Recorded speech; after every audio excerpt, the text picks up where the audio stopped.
திருப்பூர் வடக்கு தொகுதியில் போட்டியிடும் தமிழக வெற்றிக் கழகத்தின் வேட்பாளர் சத்யபாமா இன்று வேட்புமனு தாக்கல் செய்தார். முன்னாள் அமைச்சரும் தவேகா மாநில நிர்வாக குழு தலைமை ஒருங்கிணைப்பாளருமான செங்கோட்டையன் இந்நிகழ்ச்சியில் கலந்து கொண்டார். தமிழக வெற்றிக் கழகத்தின் சார்பாக நேற்றைய தினம் தமிழகத்தின் எதிர்கால தலைவர், தமிழ்நாட்டுடைய எதிர்கால முதலமைச்சராக அரியணை அமரக்கூடிய வெற்றிக் கழகத்துடைய தலைவர் விஜய் அவர்கள் நேற்று வேட்பாளர் அறிமுகம் செய்யப்பட்டது. 234 வேட்பாளர்களையும் நேரடியாகவே ஆய்வு செய்து ஒவ்வொருவரையும் நேரடியாக அழைத்து ஒவ்வொரு இடத்திலும் புகைப்படம் எடுத்து இதுவரையிலும் வரலாற்று இல்லாத ஒன்றை புதுமையாக இங்கே செய்தார்கள்.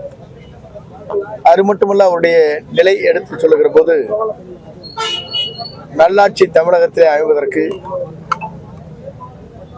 அவர் இன்றைக்கு உச்சகட்டத்தில் இருக்கின்ற தமிழகத்தில் அதை விட்டுவிட்டு மக்கள் பணியாற்றுவதற்காக துணிந்து வந்திருக்கிறார்கள். அவரை பொறுத்தவரையிலும் ஒரு நாட்டில் ஒரு வரலாற்றை படைக்கின்ற அளவுக்கு உருவாக்க வேண்டும் என்பதுதான் அவருடைய கனவு.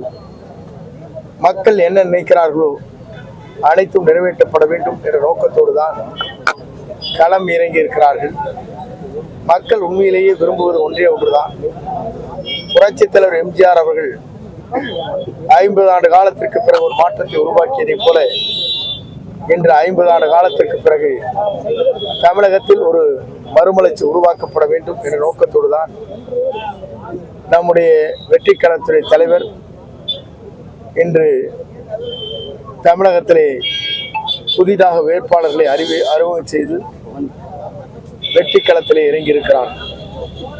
அவரை பொறுத்தவரையும் இயற்கையை கருணை உள்ளத்தோடு கொடுக்கப்பட்டிருக்க ஒருவராக நாங்கள் கருதுகிறோம். ஏனென்று சொன்னால், ஆண்டவர்கள் ஆண்டு முடிந்தவர்களை காட்டிலும் என்று ஆளப்போகின்றவர் யார் என்பதுதான் எதிர்கால தமிழக மக்களிடத்தில் இருக்கின்ற ஒன்று. குறிப்பாக திராவிட முன்னேற்ற கழகத்தை வீழ்த்துவதற்கு ஒரே சக்திதான் இருக்கிறது. தமிழக வெற்றிக் கழகத்துறை தலைவர் ஒருவரால் தான் முடியுமே தவிர எவராலும் தமிழ்நாட்டிலே முடியாது என்ற நிலை மக்கள் மனதிலே இருக்கிறது. ஆகவேதான் அந்த கருத்தின் அடிப்படையில் இன்று நம்முடைய வேட்பாளராக சகோதரி சத்யபாமா அவர்கள், முன்னாள் நாடாளுமன்ற உறுப்பினர், அவர் இன்றைக்கு வடக்கு தொகுதியிலே போட்டியிடுவதற்காக வேட்புமனுவை தாக்கல் செய்திருக்கிறார். அதே போலதான் பாலமுருகன் தெற்கு தொகுதிக்காக வேட்புமனை மிக விரைவில் 2ஆம் தேதி அல்லது 4ஆம் தேதியில் தாக்கல் செய்ய இருக்கிறார். எங்களை பொறுத்தவரையிலும் ஒரு தெளிவான சிந்தனையோடு எதிர்கால தமிழகத்தை உருவாக்குவதற்கு தன்னையே அர்ப்பணித்துக் கொண்டு பல்வேறு சோதனைகளை கடந்து இன்று வருகை தந்திருக்கிற நம்முடைய வெற்றித் தலைவரை பொறுத்தவரையிலும் வெற்றி என்ற இலக்கை எட்டிவிட்டார்கள். அதே நேரத்தில் திராவிட முன்னேற்ற கழகத்தை வீழ்த்துவதற்கு அவர் ஒருவரால் தான் முடியுமே தவிர மற்ற எவராலும் முடியாது என்பதை தெளிவாக அங்கே தெரிவிக்கப்பட்டிருக்கிறது. NTA கூட்டணிக்கு போடுகிற ஓட்டு மக்கள் உண்மையிலேயே அது வீணாகின்ற ஓட்டாகத்தான் இருக்குமே தவிர வெற்றி என்ற இலக்கை அவர்களால் எட்ட இயலாது. வெற்றி என்ற இலக்கை எட்டுவதற்கு, நாட்டில் ஒரு மறுமலர்ச்சி உருவாக்குவதற்கு, திராவிட முன்னேற்ற கழகத்தை வீழ்த்துவதற்கு தமிழக வெற்றிக் கழகத்தில் ஒருவரால் தான் முடியும். அதை முடித்து காட்டுகிற வரலாற்றை அவர் மிக விரைவில் உருவாக்கப் போகிறார். அதோடு மட்டுமல்ல, அடுத்த மாதம் 23ஆம் தேதி தேர்தல்களம் வருகிற போது காலை 4 மணிக்கே நம்முடைய அவரை ஆதரிக்கக்கூடிய இளைஞர்கள், பெண்கள், மகளிர்கள், தொழிலாளிகள், விவசாயிகள், தொழில் நடத்துகின்றவர்கள் அனைவருமே ஒருங்கிணைந்து வாக்களை அள்ளித்தரத்திருக்கிறார்கள். 23ஆம் தேதி காலை 4 மணியில் 7 மணிக்குத்தான் வாக்குச்சாவடி என்று சொன்னால் 4 மணிக்கே திரண்டு வருகிற காட்சி உங்களால் காண முடியும். 10 மணிக்கே நாம் வெற்றி பெற்றோம் என்ற வரலாறு படைக்கின்ற நாளாக அந்த நாள் அமையும் என்பதை மட்டும் நான் இந்த நேரத்தை தெரிவித்து உங்களை வாழ்த்தி விடைபெறுகிறேன். நன்றி. எங்களை பொறுத்தவரையிலும் நேற்றைய முன்தினம் தமாகவுடைய தலைவர் நேரடியாகவே தேர்தல் ஆணையரை பார்த்து கடிதங்கள் வழங்கப்பட்டிருக்கிறது. அந்த கடிதத்தில் குறிப்பிடுகிற போது உங்களுக்கு தெரியும் எவ்வளவு தடைகள் இருக்கிறது என்பதை நாங்கள் அன்றைக்கு வெளிப்படையாக இங்கே குறிப்பிட்டிருக்கிறோம். காரணம், அவர் பெரம்பலூரிலே நிகழ்ச்சியிலே கலந்து கொள்ள வேண்டும், அதற்கு அனுமதியை தருகிறோம் என்று ஆரோ எங்களை அழைத்தார். அழைத்த உடனேயே அரை மணி நேரத்திற்கு பிறகு அங்கே ஒரு குழி தோண்டப்பட்டிருக்கிறது. ஆகவே அனுமதி மறுக்கப்படுகிறது என்று சொல்கிற போது எவ்வளவு தடைகள் இருக்கிறது என்று எங்களால் உணர முடியும். ஒன்று, அதேபோல நாங்கள் வேட்பாளரை அறிமுகம் செய்வதற்காக தாஜ் கோரமண்டலத்திலே அனுமதி பெறுகிற போது அதற்கும் தடைகள் ஏற்பட்டது. ஒரு குறிப்பாக இன்டர்னல் மீட்டிங்கே தடை. ஏனென்று சொன்னால் இவருக்கு மட்டும்தான் அந்த தடை இருக்கிறதே தவிர மற்றவர்களுக்கு இல்லை. மற்றவர்கள் எங்கு வேண்டுமானாலும் பேசுகிறார்கள், எங்கு வேண்டுமானாலும் போகிறார்கள், எங்கு வேண்டுமானாலும் நிறுத்துகிறார்கள், எங்கு வேண்டுமானாலும் பணி செய்கிறார்கள். குறிப்பாக திராவிட முன்னேற்ற கழகத்துடைய அணியை சார்ந்தவர்கள் எங்கு வேண்டுமானாலும் காரிலே கூட அங்கே ரோட் ஷோ நடத்துகிற காட்சி மூலம் காண முடிகிறது.